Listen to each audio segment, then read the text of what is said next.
অবরুদ্ধ গাজায় ইসরায়েলি হামলার তাণ্ডব যখন চারপাশকে ধ্বংসস্তূপে পরিণত করেছে, ঠিক তখনই সেখান থেকে এলো এক বিস্ময়কর খবর। ফিলিস্তিনের চলমান যুদ্ধের ভয়াবহ পরিস্থিতির মাঝেই সফলভাবে পবিত্র কুরআন মুখস্থ করেছেন ৫০০ জন ফিলিস্তিনি। বারুদের গন্ধ ছাপিয়ে তারা এখন হাফেজে কুরআন। চারদিকে যুদ্ধের ধ্বংসলীলা আর স্বজন হারানোর আর্তনাদ, তার মাঝেই গাজা উপত্যকায় রচিত হল এক অনন্য মহাকাব্য। অবিরাম বোমাবর্ষণ, বিদ্যুৎ পানির চরম সংকট, নিরাপদ আশ্রয়ের অভাব এবং স্বজন হারানোর অবর্ণনীয় বেদনার মধ্যেও গাজার ৫০০ ফিলিস্তিনি পবিত্র কুরআন পূর্ণ মুখস্থ করে হাফেজ হয়েছেন। যখন জীবন মৃত্যুর লড়াই চলছে প্রতি মুহূর্তে, তখনই ৫০০ ফিলিস্তিনি করেছে অবিশ্বাস্য এই অর্জন।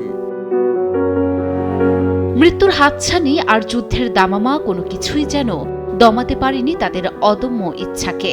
মোমবাতির মিটমিটে আলোয়, ভিড়ে ঠাসা আশ্রয় কেন্দ্রে বা ক্ষতবিক্ষত বাড়িতে বসে তারা এই অসম্ভব কঠিন যাত্রা সম্পূর্ণ করেছেন।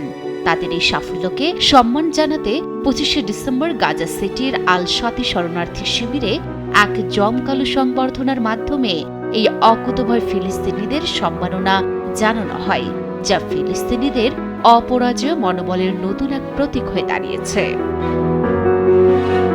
স্থানীয় ধর্মীয় প্রতিষ্ঠানগুলোর আয়োজনে অনুষ্ঠিত হিফজ সমাপ্তির এই অনুষ্ঠানে উপস্থিত হয়েছেন একাধিকবার বাস্তুচ্যুত পরিবার, আলিম উলামা, শিক্ষক ও স্থানীয় বাসিন্দারা। সেই অনুষ্ঠানে কুরআন তিলাওয়াত, দোয়া ও বক্তব্যে উঠে এসেছে অবিচল বিশ্বাসের বার্তা, যুদ্ধের অন্ধকারেও আলো জ্বালিয়ে রাখার অদম্য প্রতিজ্ঞা।